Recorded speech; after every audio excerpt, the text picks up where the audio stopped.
CTV News, Vancouver Island Report. Good evening. Thanks for being here. A 2-year-old letter has come back to haunt Vancouver Island North MP John Duncan, forcing him to resign as Canada's Minister of Aboriginal Affairs. The move today comes as a shock to people in his riding and in Ottawa. Duncan says he was wrong when he wrote a letter of support for a constituent who was having trouble with the Canada Revenue Agency. But as CTV's Gord Kurbis shows us, he has no intention of resigning his seat in Parliament.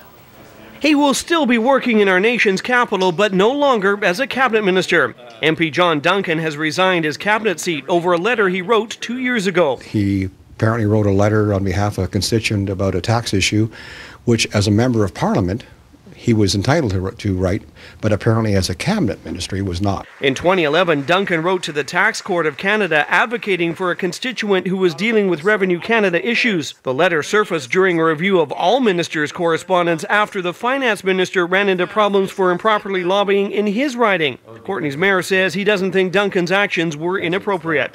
I don't see this as some major violation or major transgression, and I think he's showing integrity, and he's basically resigning for the right reasons, but I don't think it's a huge problem. Duncan isn't talking about it today, and neither is anyone from his Courtenay office, but he did release a written statement saying he wrote the letter in support of a constituent who his office staff had been helping, and while he had honourable intentions, he realizes now it was not appropriate as a minister to write to the tax court. When you're sitting there as an MP or certainly as a cabinet minister, there's certain letters that you can write and certain letters you can't write, and I guess it's one of those ones that he probably shouldn't have written. On the streets of his riding, reaction is mixed. If it is not in accordance with Parliament, I think it is probably the right thing to do. I think it's the right way to do. You know, it's correct. If he truly was representing his constituents, then I don't think that he should have to tender his resignation. But the reaction from Nanaimo Cowichan MP Jean Crowder isn't so generous.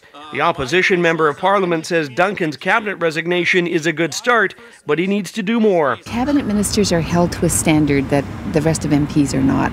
It's seen as like influence peddling when they intervene because they have power within government departments. Although his cabinet resignation has been accepted, Duncan will continue to serve as a member of Parliament. He was due to be in a funding announcement in the Comox Valley on Monday, but that has now been cancelled. Gord Kurbis, CTV News, Courtenay.